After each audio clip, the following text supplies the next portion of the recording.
Welcome to helping you build wealth through real estate, brick by brick. I am Nico James-Bock, founder of the CondoWiz Group and broker with Keller Williams in Toronto.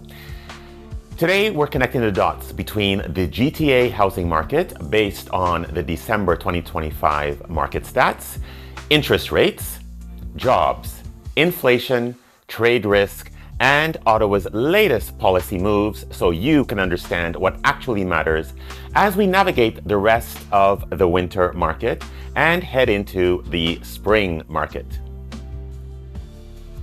GTA housing market December 2025 reality check. Headlines first. Prices at lowest levels since January 2021. Sales lowest in 25 years.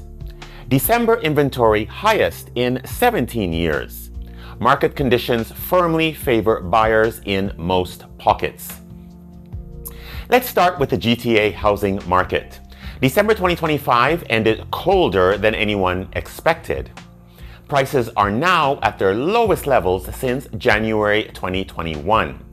Annual sales are at a 25-year low, and December inventory hit a 17-year high. This is no longer a debate.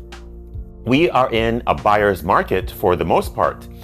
The key takeaway here is this isn't just a pricing issue. It's a confidence and affordability issue layered on top of uncertainty. Employment inflation and mortgage rates. Unemployment rate rises to 6.8%. Youth unemployment climbs to 13.3%. Full-time employment is up, part-time employment slipping. Mortgage rates likely near cyclical lows. What this means? The labor market is softening without collapsing. Unemployment rose to 6.8% and youth unemployment jumped above 13%. Full-time jobs increased, but part-time work fell, which tells us households are under pressure. Inflation is cooling, but not defeated, and trade-driven price pressures remain.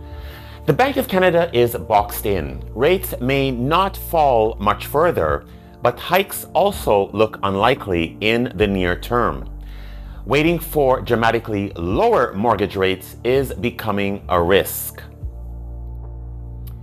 Immigration, housing, and jobs.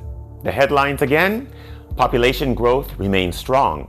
Housing supply still lags demand. Job growth uneven by age and sector. Immigration continues to drive long-term housing demand, but it does not automatically create affordability. When population growth outpaces housing supply and job creation, pressure builds. Incentives alone won't fix this. Without meaningful supply, especially entry-level housing, affordability remains strained despite falling prices. Let's look at office recovery and return to work. Let's break it down. Definitions first. Class A offices are newer, high-quality buildings in prime locations with top amenities. Trophy buildings are best-in-class landmark towers that attract major tenants. Class B and C buildings are older properties with fewer amenities. Office markets are quietly stabilizing, but the recovery is uneven. Class A buildings, meaning newer, high-quality offices in prime locations, are seeing declining vacancy rates. Trophy buildings, the top-tier landmark towers, are now near 3% vacancy in Toronto. Meanwhile, older Class B and C buildings remain over 25% vacant. Major employers are enforcing 4 to 5 days a week in office, which is rebuilding downtown confidence and supporting urban housing demand. If we look at trade, CUSMA, and housing confidence, we look first at the headlines. Risk of CUSMA, that's Canada, US, Mexico agreement, renegotiation or withdrawal. Potential return to WTO tariffs. Steel, aluminum, and auto exports already have been hit hard. The lowdown? WTO, which is the World Trade Organization, tariffs are the floor plan for global trade when special deals fail. They're boring, technical, and absolutely critical. If trade agreements wobble, WTO tariffs quietly step in and reset the cost structure across the economy. Trade uncertainty is a silent drag on housing. If the US withdraws from CUSMA, Canada faces higher tariffs, supply chain disruption, and slower growth. Even the threat of this rising costs reduces hiring and freezes investment. Housing markets hate uncertainty more than high interest rates. And right now, trade risk is undermining confidence. We look at the Fed's first-time buyer policy push. The straight facts are GST eliminated on new homes up to $1 million for first-time buyers. RRSP withdrawal limits increased to $60,000. And 30-year amortizations for new builds. The lowdown? Ottawa is trying to stimulate demand by reducing upfront costs. Eliminating GST on new homes up to $1 million could save buyers up to $50,000. RRSP withdrawal limits are rising and longer amortizations lower monthly payments.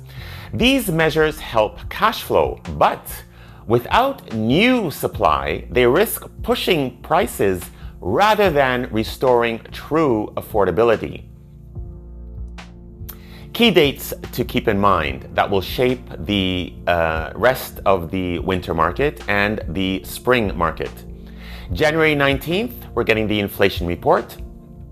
January 28th is Bank of Canada's rate decision. February 6th is the employment report. And February 27th, we have the Q4 GDP numbers. What this reveals: markets move on expectations, not headlines. Inflation, rates, jobs, and GDP over the next 6 weeks will shape buyer psychology heading into spring. Stability, not stimulus, is what unlocks sidelined demand. This is a positioning market, not a panic market. Buyers who act before confidence fully returns gain leverage. Sellers who price realistically will win. Investors should stick to fundamentals. Wealth is built by moving early, not emotionally, brick by brick. If this episode helped you cut through the noise, don't keep it to yourself. Like it, leave a comment with how you're reading the Toronto and GTA market right now, and share it with someone making real estate decisions in 2026. The more we elevate the conversation around confidence, risk, and strategy, the better decisions we all make. Ciao, ciao.